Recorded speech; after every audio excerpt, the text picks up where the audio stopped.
a high hooking. Basically, we're hitting each side of the body, as we did last time, except this time there are no X's. We have a high hooking stab. Now remember, we are not going for body targets here. We're just going for your muscle memory to have power and grace, command and mastery when you have to attack anything from this height this way. Okay, so it's not about body parts, neck stab or anything like that. But I do want to tell you that the high hooking stab is like a back cut that so many centuries of swordsmanship has given us. It's a very tricky and a very excellent motion. And so that kind of counts in this high hook right here. We have a high hook and a high hook coming back, and a medium height stab, and a medium height hooking stab, and a low stab, and if you wish to change your legs just for exercise really, and a low stab. The first 6.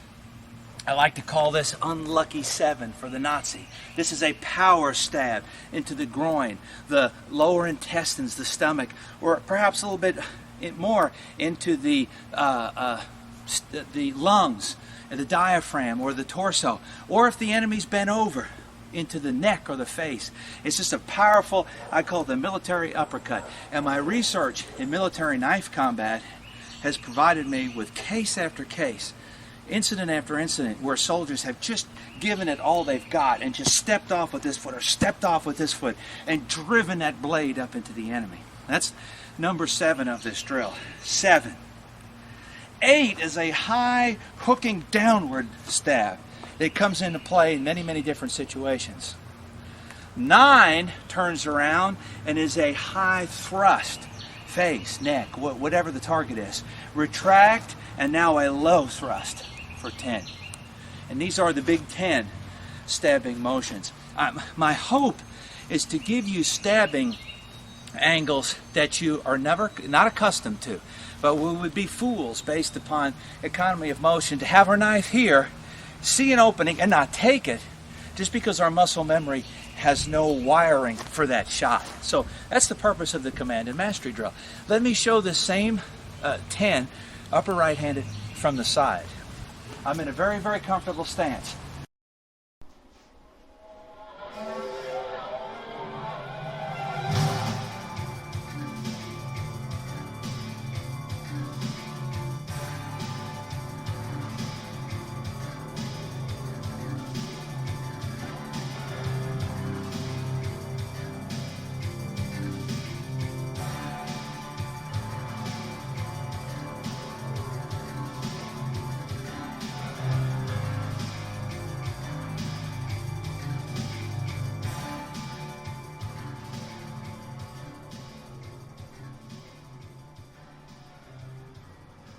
Let's take a look at this from the left side. We're just going to replicate everything over to this.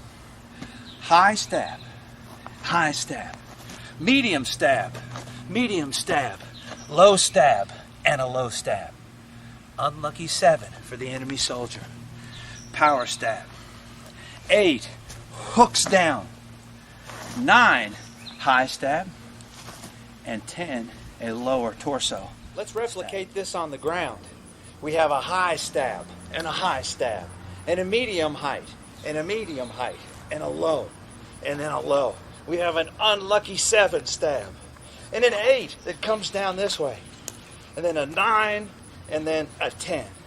You can see how this hooking stab is so practical when it comes to knife ground fighting. Now we'll develop some stabbing power. Fortunately, in real combat, the stab shouldn't meet as much resistance against the majority of the body parts that you'll be using, but this is good to develop some good strength. We often hear the debate, oh, slashing is better than stabbing. Oh no, stabbing is better than slashing. But in actuality, it's about where, the target that you slash or stab, that creates the better effect. And in this sense, the bigger the knife, the less kickboxing-like and jiu-jitsu-like material you need to know and work on.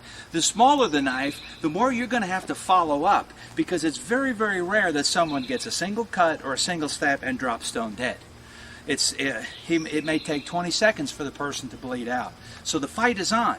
The smaller the knife, like combat folders, the more I recommend kickboxing-like and jiu-jitsu, and stand-up jiu-jitsu as well as ground jiu-jitsu, not submission fighting jiu-jitsu, but jiu-jitsu-like tactics to help you survive the knife fight. When we stab, it's always important to remember too that we'd like to twist the blade at some point if you need it, on the way in, when it's in, or on the way out. And this is what we call a knife evacuation. And it not only does it make a more grievous injury, but it also opens the path for you to retrieve your knife.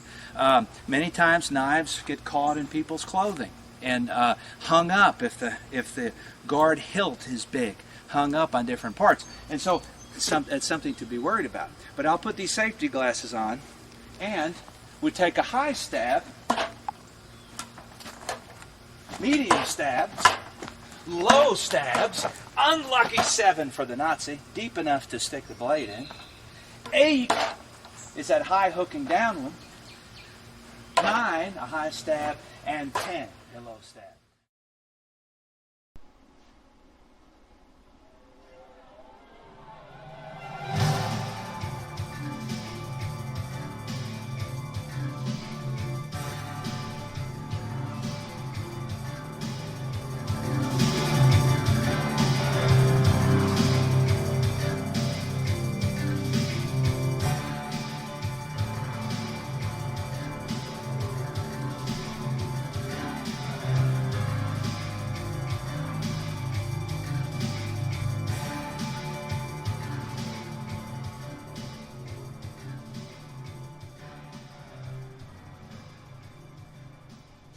Here's the basic stab on the combat clock. This is perfect for when you're training large groups of people.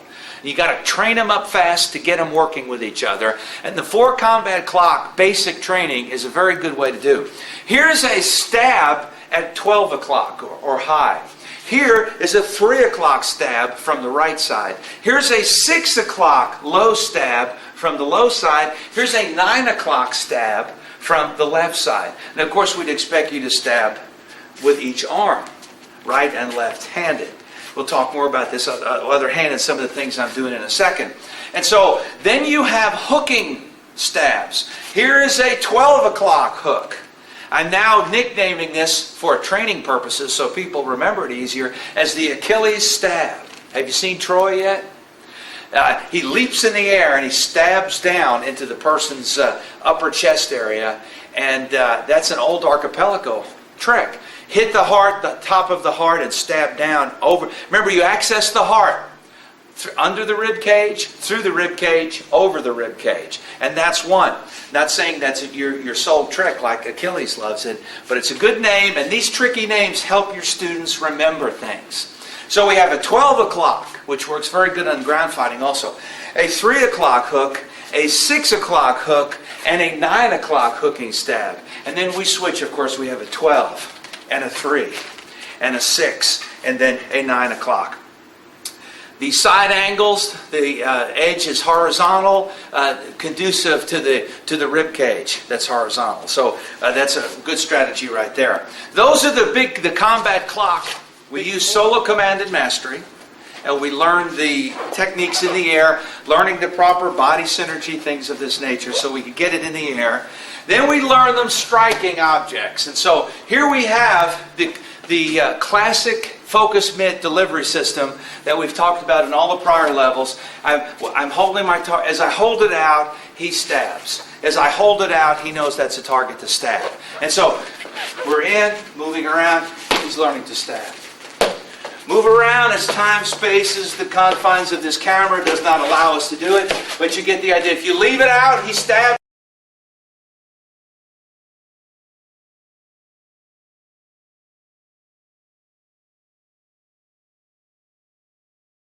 Gives him the opportunity. You want to increase his stabbing speed, take the target away as fast as possible. He will naturally get faster trying to get it done. I cannot emphasize how important this next thing is. It's the essence of the saber stab, and it's an amazingly successful attack. And it's just simply very loose and relaxed, thrusting the knife at the face, the neck, the eyes, wherever you get if you make contact. Don't even have to think of it as a knife. Think of it as a metal slat. ramming up into somebody's face. And that alone better describes what it can do to a person. Cut their nose, disrupt their eyes, disrupt their body. Pretty sad. So here we have this guy standing right here. If I stand real relaxed, we'll make this more challenging. Let's stand right about here. If I stand really relaxed, I can pop that face pretty good. Is that pretty solid? Sorry. Okay. Let's change helmets. I'm just having him stand here as a training device. But what I want to show you is if he puts his hands up, within a reasonable spread. Let's turn right about here. A reasonable spread. And I stand here. I can probably thrust this into his face before he can slap catch my hand, probably maybe 7 out of 10 times, maybe even more, because it is such a quick deal that I can drive this up to his face and then it's an after effect. If you get that fast doing that slap drill, and by the way, that's good for punching and other things too, or eye jabs in particular. We do the same thing with eye jabs to increase the speed. And so we're here. Your knife is low. It may even be in kind of a concealed position. Slow motion. I fire this straight up into his nose, face area. Think of it as a piece of wood even. It's devastating. And so now here's the drill. He tries to slap it.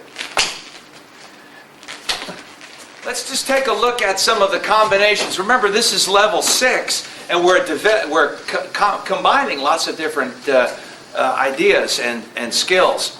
Let's take a look at this combination. We have a 12 o'clock stab and then any twist and follow-up slash.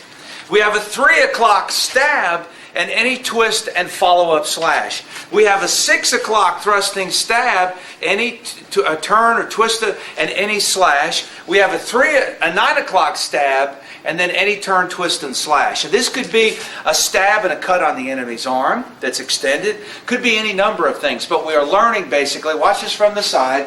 We have a 12 and a slash. 3 and any slash. 6 and any slash. 9 o'clock twist and any slash. So that's the combination we call stab and slash.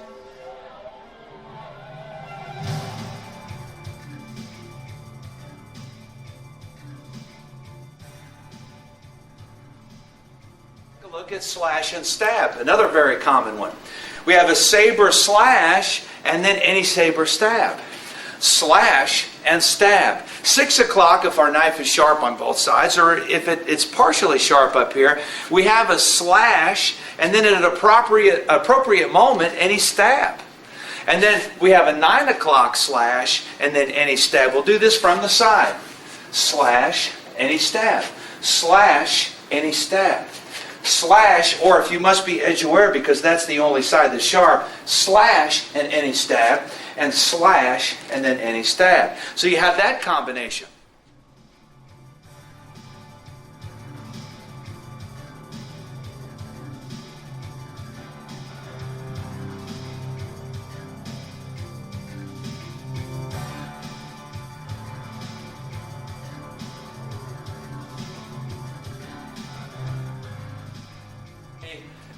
We have a stab and any kick.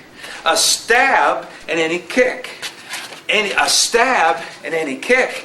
And a stab, and for the most of us, a low-line combat kick rather than anything high. But if you got a guy who can kick very high in regular clothes, don't take that bullet from his gun. You'll know who it is. Let him do what he does best, and he'll appreciate it. And then you have a stab and any strike. A stab and any hand strike. A stab and any hand strike, doesn't matter what it is. A stab and then any hand strike. Version of this. And it's up to the trainer to maximize this particular operation. But you have a stabbing target and a slashing target. So you can develop this because you have to hit real things hard to understand. So here we have, watch this in slow motion. Here we have a stab and any slash. I'll put the target out at 3 o'clock, a stab, and he has any slash. I'll put the target out at 6 o'clock, a stab and any slash. I put my target out at 9 o'clock, my 9 o'clock, and he slashes. You see? So that's a method that you can do that particular thing. Then you have, I put the stick out at 12 o'clock, he slashes and stab. Put it out over here, boom, boom. And here.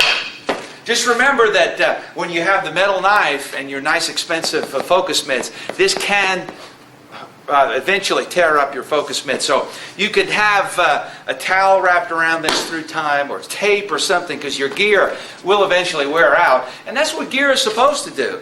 You're supposed to use it so much that you wear it out. Here, I put this down for a kick, and then he stabbed. And a kick, and then he stabbed. And a kick, and then he stabbed.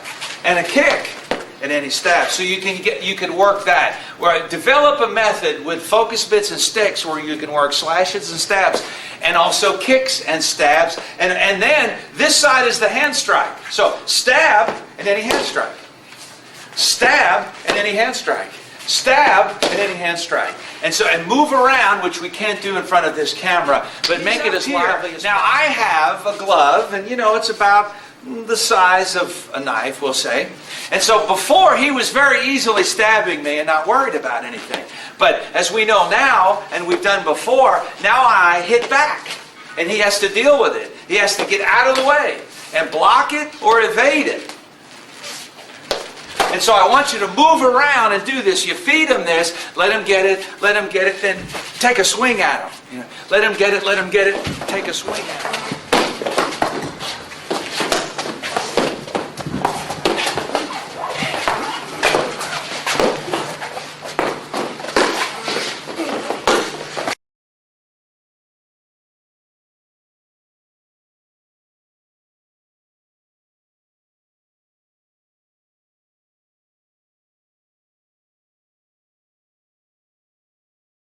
You have a 12 o'clock, you have a 3 o'clock this way, and maybe even this way. You have a 6 o'clock, which is usually that way, but could be this way. And you have a 9 o'clock this way, or could be this way.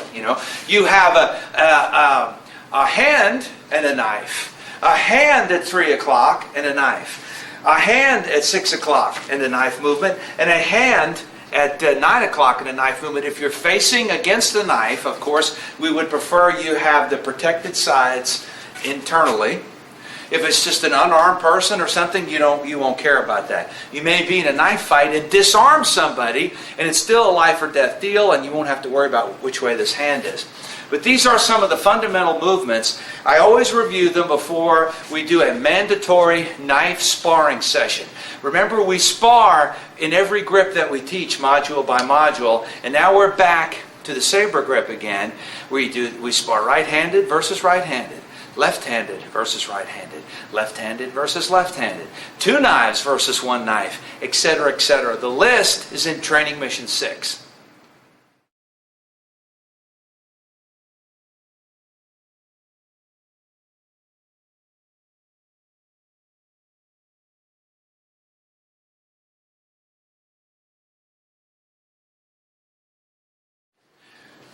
At level 6 here, we're trying to introduce the idea. The first time you're fighting against is the Wing Chun dummy on springs. Making you block, so you're learning knife manipulation. And then we're adding here at this level the other possibility of a little bit more real. The guy has a knife in his hand, and you're redirecting against this knife attack. Just remember that when you put the knife in the other guy's hand, this starts to look more like a combat scenario and less like a training drill. I just want you to understand that. You put that knife in your training partner's hand, you're doing more combat scenario things than you are just learning knife manipulation.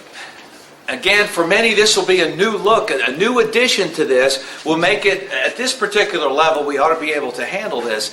I am going to stab, and I see the reaction coming in. I don't complete the stab. I see the block coming up. I have an uncommitted stab, principle we talk about throughout the course. Then I just simply cut that block.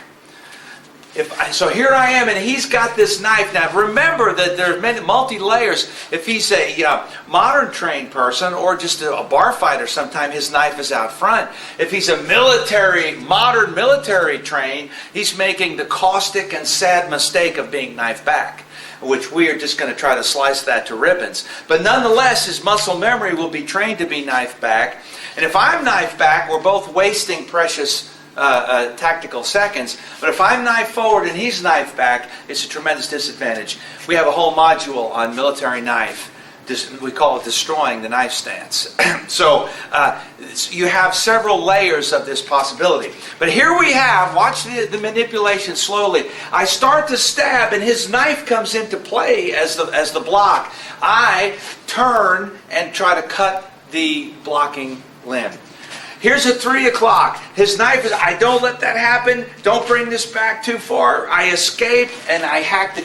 Why do I hit here? Can't hit anything else. I'm hitting the limb. Here's a stomach stab. The knife is coming down. I don't let it make contact. I hit the knife limb.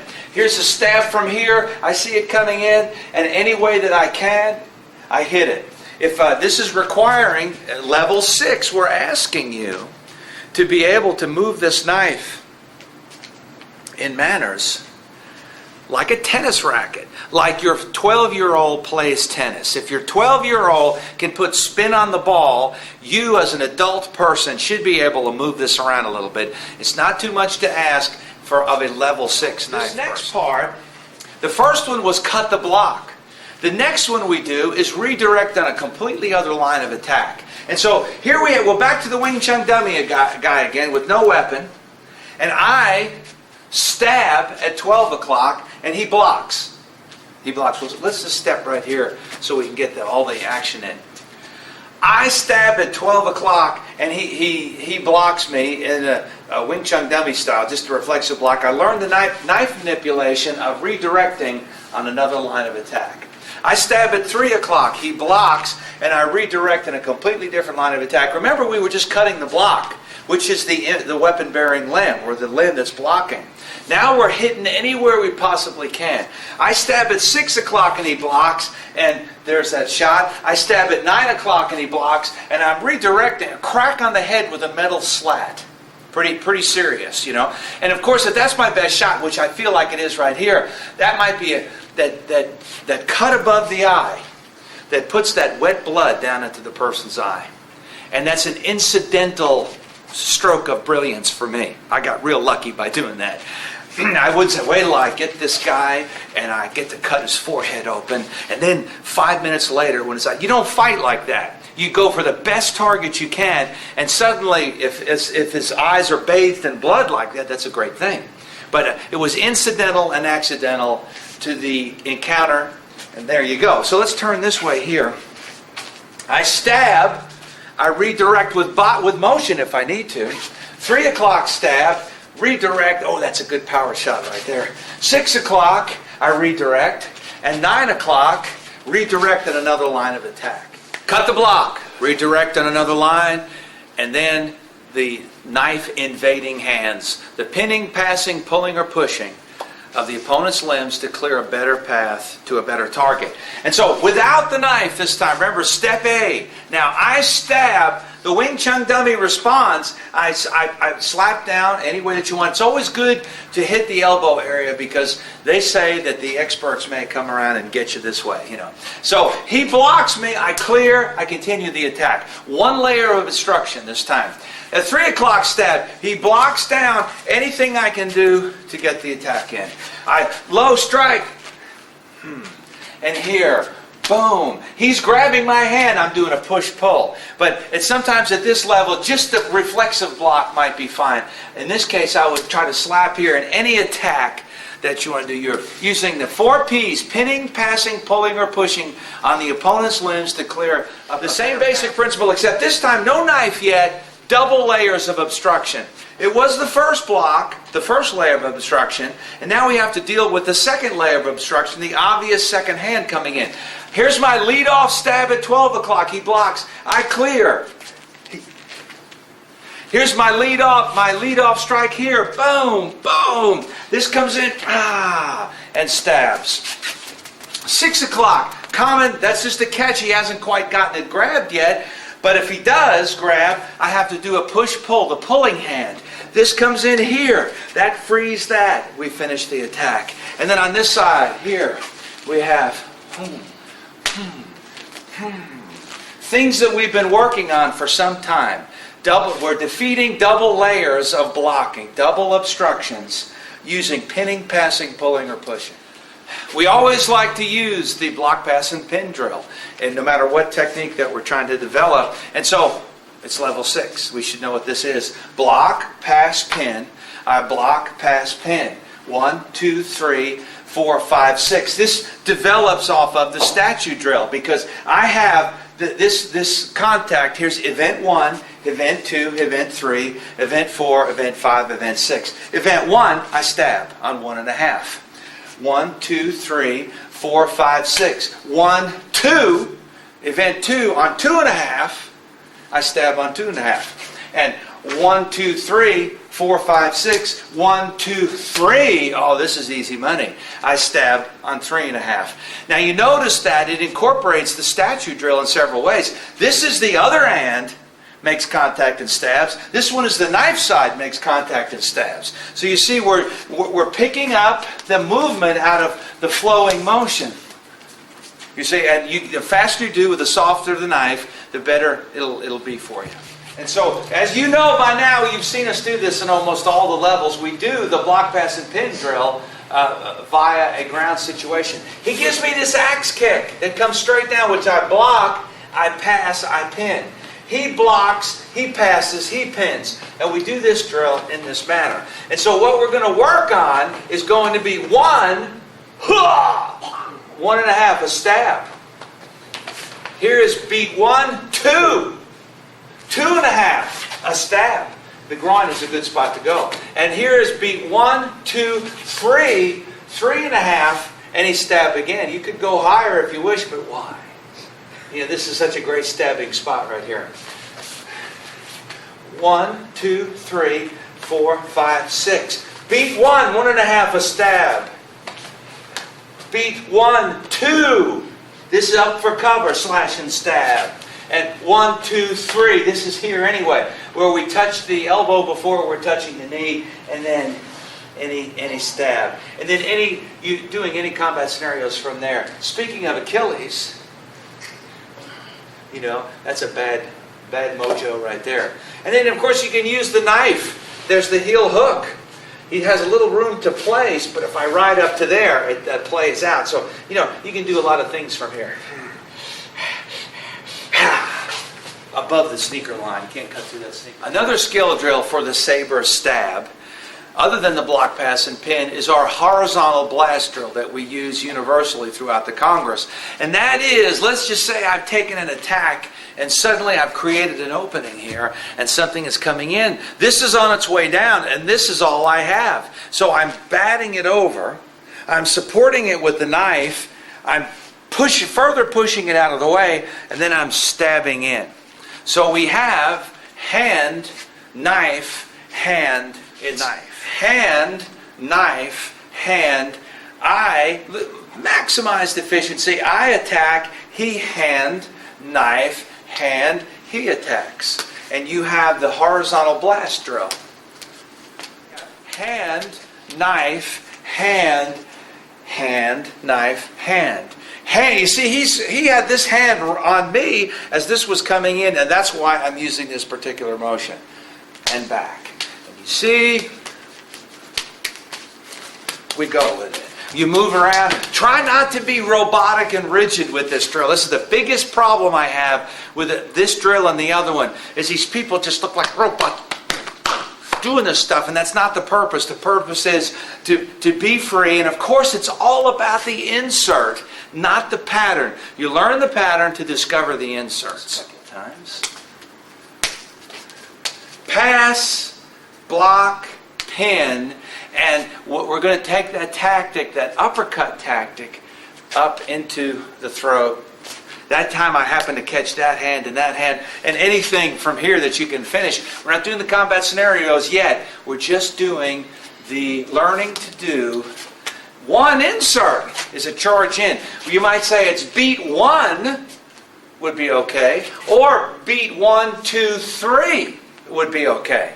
Either one of those in picking up the stab out of motion. Right about here. Now, the faster you do this, the faster you'll thrust this into your training partner's neck, which you must be careful of. So please be aware of that. You can get real fast doing it, but you become reckless with speed, and you may actually injure your buddy's neck, even with this soft knife. That's a hard two-beat version. We have the two-beat version of this. He stabs. Now, we've been doing the three-beat version. And so, what we'll have here is a two-beat version. The same hand comes back, you see. Now, right here, I clear this. And as I start to come in, his same hand blocks him. And so, the same hand, it's only a two-beat version. I've discovered through time that it's easier for a new student to pick up the three-beat version. But you see, I'm just deflecting the motion. I think I clear it, but not enough. He's resisting me in that same direction. So when I come back that same side, and I do the same thing, you see. And so you have a two-beat version inside of the three-beat version.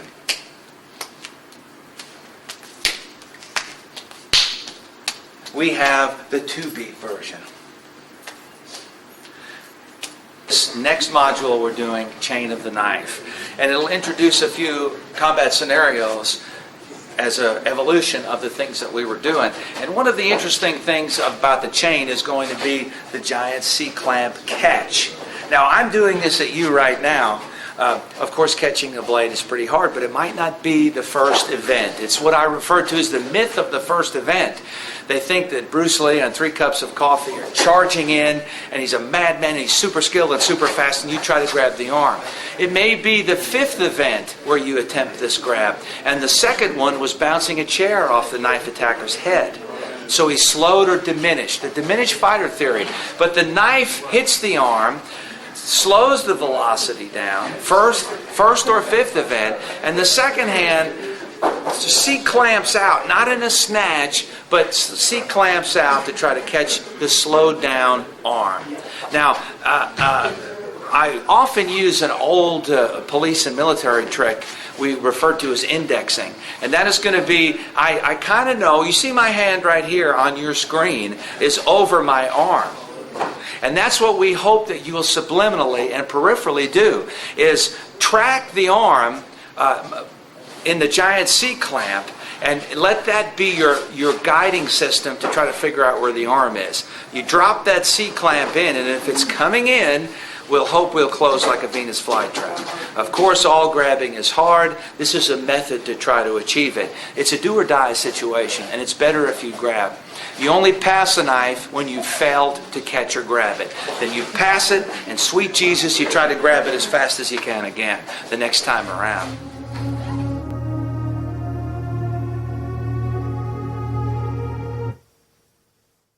One of the major ones in the advanced look at the knife course is something we call Chain of the Knife.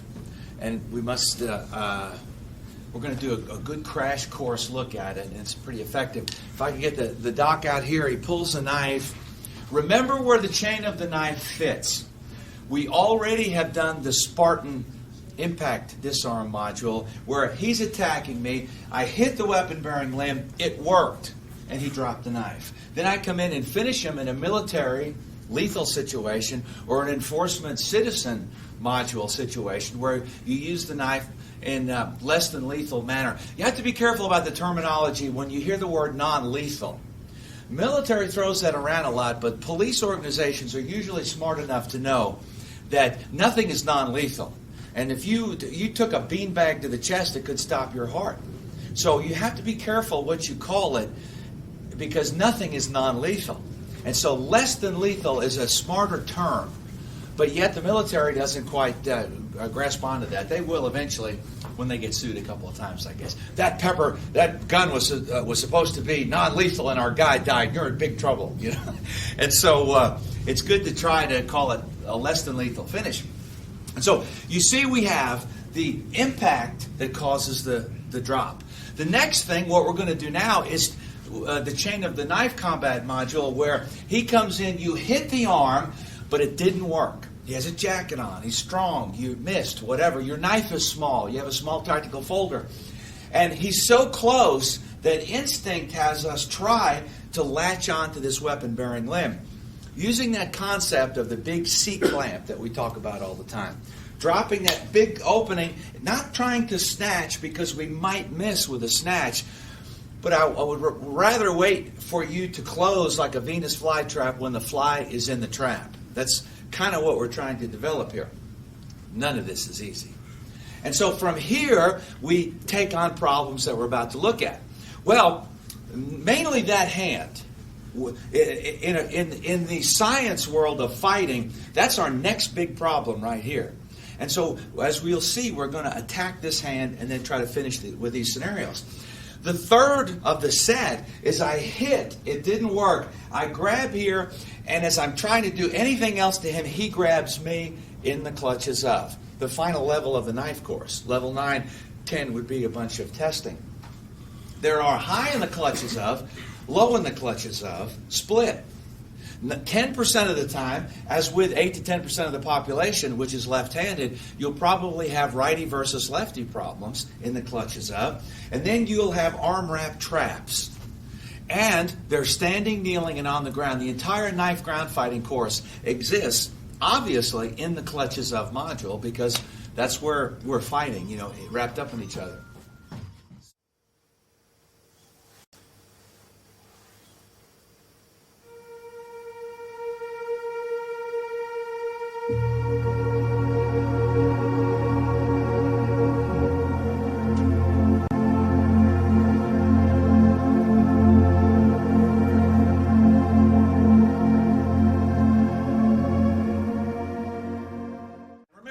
This is appearing as an aggregate collection of your skill as we're going. So we've already learned saber grip hacking, and that appeared a little bit earlier. And now we're learning the grab. We already should have amassed in our course enough takedowns and throws to help us finish the combat scenarios, because we're up here in the level 5 advanced material, But here's a protocol to use to help people quickly reload their brains as the steps that are involved. And so one of the first things that we're going to warm up with is just going to be on the clock, the most simplistic, best teaching method there is. I slash at 12, I slash at 3, I slash up from 6 o'clock, and I slash across at 9. And we are going to work on a stab. I stab at 12. I stab at 3, I stab at 6, and I stab at 9. Consider, it's top and bottom and right and left. Very fundamental movements, Let's all turn around and do this. Just stay right there. As we be like me, we're in a comfortable stance. We will slash at 12. We'll slash at 3 o'clock. We'll slash at 6 o'clock. We'll slash at 9. Let's switch hands. We have 12. We have 3. We have 6 o'clock, and we have 9. We'll go back to the right hand. Let's stab at 12. Stab at 3. Stab at 6. And stab at 9. We'll switch. 12. And 3. And 6. And 9 o'clock. Now, to properly train the trainer and the trainee to interact in this, there is some knife attack and hand attack that goes with it. So it may look like this, and I don't care if it's a slash or a stab at this point, because these combine into a matrix that we can't do every time we want to do something. The numbers build, the combinations build, it becomes insurmountable. So what strike you use, I don't care. You have a 12 o'clock and any hand strike. You have a 3 o'clock, any hand strike, a 6 o'clock slash, any hand strike, or a 9 o'clock stab, and then any hand strike. Combination. Then we have the 12 o'clock attack and any kick. So let's be like me here. We have 12 and strike, 3 any strike, 6 and any strike, 9 o'clock and any strike, 12 o'clock any kick, a 3 o'clock any kick. Any 6 o'clock attack, any kick, and then any 9 o'clock attack, and any kick. Isolate these steps in this. He will give me a 12 o'clock attack. Just anything that comes down, or stab, it doesn't matter what it is. Our mission is to use some of the motions that we just worked on, hit the weapon-bearing limb, the impact disarm that didn't work, and learn to grab. And leave it right there. Here, he gives me the 3 o'clock. Learning to snatch. The 6 o'clock that comes out. Obviously, there is football or basketball style footwork that's involved in getting out of the way of the knife too. along with the motion. And then the backhand, I hit and then catch. So basically what we're learning is the impact and the catch. Can you do a couple of those sets with a training partner? Just do the cycle once or twice and switch. So remember scientifically how we break this down. Let your training partner see 4 angles of slashes. In an advanced class, do all 12 angles of the clock and slashing. But let him see slashing and grabbing, and then let him see stabbing and grabbing. So I stab him, he knocks it over, and then grabs my limb in some way. Best he can. This comes in, boom and boom. I stab at 6, and we go at 9 o'clock. So that your guy sees both slashing and stabbing. They're fundamentally different. Remember what we have said recently, that almost all kicks and strikes have 2 components of delivery, a straight line attack and a hooking attack. Forearms have a straight line attack and they have a hooking attack. And that's what we have to realize. The knife has a straight line attack and it has a hooking attack, the stab and the slash. And so to prepare ourselves, we need to see both. Remember the catchphrase, fortune favors the prepared. Doesn't guarantee anything, it just favors it. So let's do an impact and a catch versus a stab. If you don't have a good soft knife, I recommend getting a shin pad or a forearm pad, something that you can really cut loose and whack this guy with. But as we say, our next major, if I hit this and catch it, one of my next major problems is this hand. It's going to punch me, it's going to push me, whatever. And so I'm really going to focus in on this pretty quickly. I hit, and then, it'll get better this way. I mean, we're cracking. You imagine that with a metal knife. Even the side impact may devastate, but what this does is ruin this hand to some degree. It's unable to grab you later. A finger may come off. 2 or 3 fingers may come off. It's just damaging, cutting the wrist, cutting the hand. And so what I'd like to see in the next isolated step is he gives me a 12 o'clock. I hit, catch, whack the hand. The 3 o'clock, hit, catch, whack that hand. 6 o'clock, stop, catch, crack the hand. And then 9 o'clock, catch, stop, catch, and then crack that hand. Take a look at this next problem. Hopefully you've had a chance to do these a few times. Isolated development. He gives me this 12 o'clock, which I hit, and I catch. I get lucky. Now, you'll see this catches this way or this way. God will probably fill you in on how to catch it. It'll just happen, and the idea is to catch it. And the good question came up earlier. Should I always catch here? Should I always catch there? Catch anywhere you can. You'll be lucky to catch it. So don't. If you try to aim for one particular spot, you may miss the opportunity. And so now, where we were just trying to destroy that hand, this next set, he is throwing a haymaker-style hook punch at my head, which I just thrust the blade forward. And now what I'd like to see is the beginnings of a couple of these combat scenarios. No, let's just do the isolated drills, then we'll worry about combat scenarios. I'm hitting there, pushing back, then I'm going to stab or slash. We'll get the scenarios in a second. So here's a 3 o'clock. He gave me a 12. Here's boom, boom. He throws that hook. I'm zoning out of the way. My thumb is up. It's like the 3 o'clock hacking strike, but it's just we're stopping and blocking. 6 o'clock comes up, boom, boom, and I step and move. And then over here, trying to stop that. What we will do, what I'd like for you to do, see, this is where we have to worry about the concept, beware the slashing block. If I slash here, it still comes in. We can't be too martial art prancy-dancy about all these things. It's got to punch out, stop it, and then when you feel it sufficiently stop, push off, and then we're going to do something else. And that's how it'll look. 12, hit, catch, stop it, push, and stab. 3 o'clock, hit it, catch it, stop it, push back, and then do some damage. Hit, catch, stop that, push it off, do some damage. 9 o'clock, hit, catch, stop that, do some damage. Let's just do that isolation set right.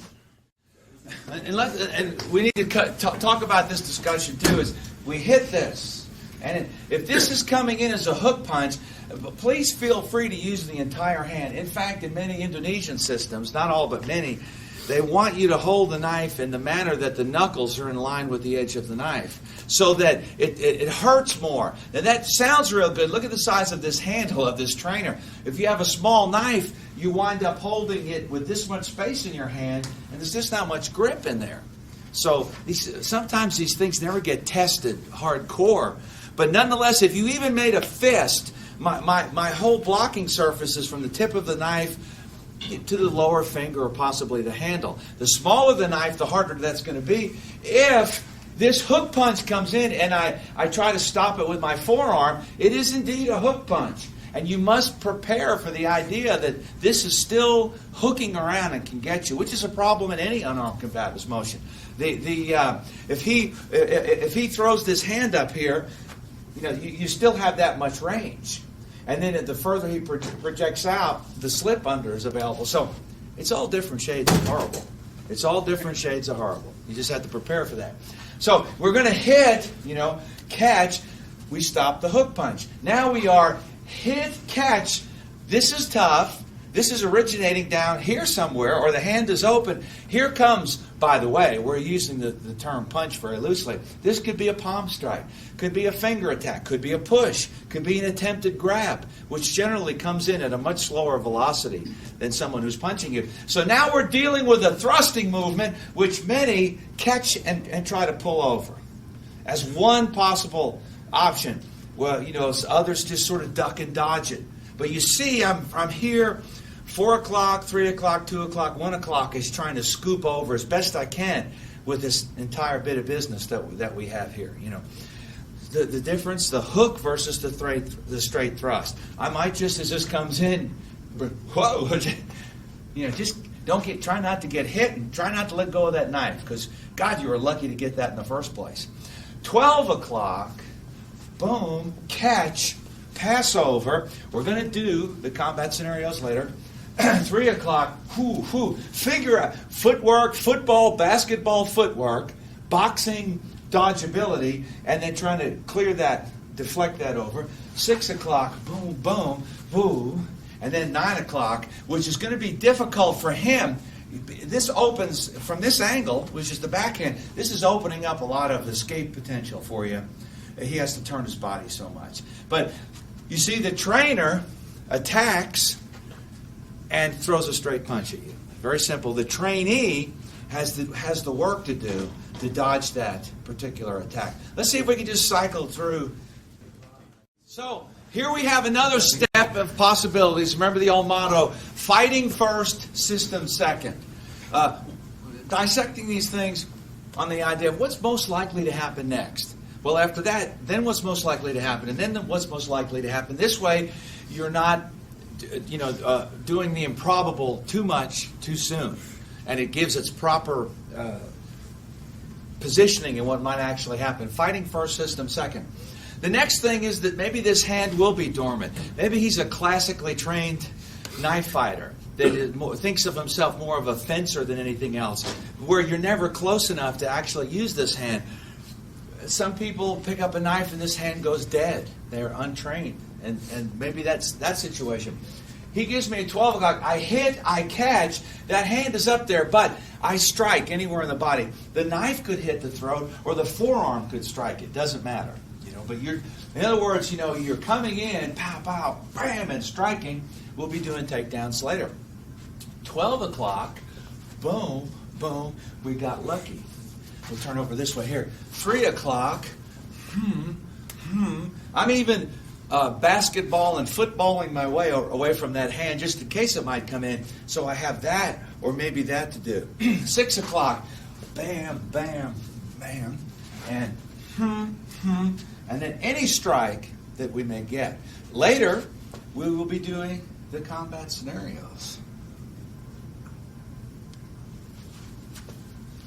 that will finish up these situations. So this time, just beat them up. Just you've stopped, you've caught, and start with a forearm strike, hammer fist knife. Give them a few shots. See how it goes. And the next look at this, a couple of things I'd like to mention too that we talk about in other areas. First of all, the strike on the weapon or the stop of the incoming attack. In the prior levels, we always talk about the wandering thumb. And sometimes when we're hacking, when we're dressing a deer or cutting a Thanksgiving turkey, we come into some hard parts, and the thumb instinctively comes up on the knife to try to get that job done. But the thumb can help you in blocking, whatever the size of the knife is. So you always remember that's a reinforcement there that you let the thumb wander where it needs to go, rather than any one specific motion. The other thing that's interesting is, against, say, these low attacks, frequently you see a person try this strategy, which is going to be they shoot their hips back and they go up on their toes and they kind of go like this. Well, some systems will teach that as the first response against the knife attack, when it should actually be the very last thing you do. Because once you do this, you have nowhere else to go. And you should try to use your feet to carry you to whatever distance. And then if it's just not getting you there and he's got that last little inch, then you do that at the end, not the beginning. Because it is truly the last place you can go when you've put yourself in that particular position. So it's just something to think about. And I disagree with these other systems that tell you to do that first. I just don't think they've thought it through yet, or even attended one of these seminars. They even have anybody tell them. A lot of stuff gets told, and it remains unquestioned. He gives me just a 3 o'clock. I catch. Now, another capture, the first link of survival on the chain is the capture. You may go to an arm wrap trap, which is also a capture. And in the course of what you're going to do, this may happen to seize the weapon-bearing limb. There are a lot of interesting things that happen here. If he grabs me, now we're in the clutches of subjects that we'll be doing later, but you have different options when you're in these particular positions. But I wanted you to know that was a possibility that you could arm wrap. So here's number 12. We hit. I hit there, and then I'll do any takedown. Remember this one, into the throat, drive downward. Very common.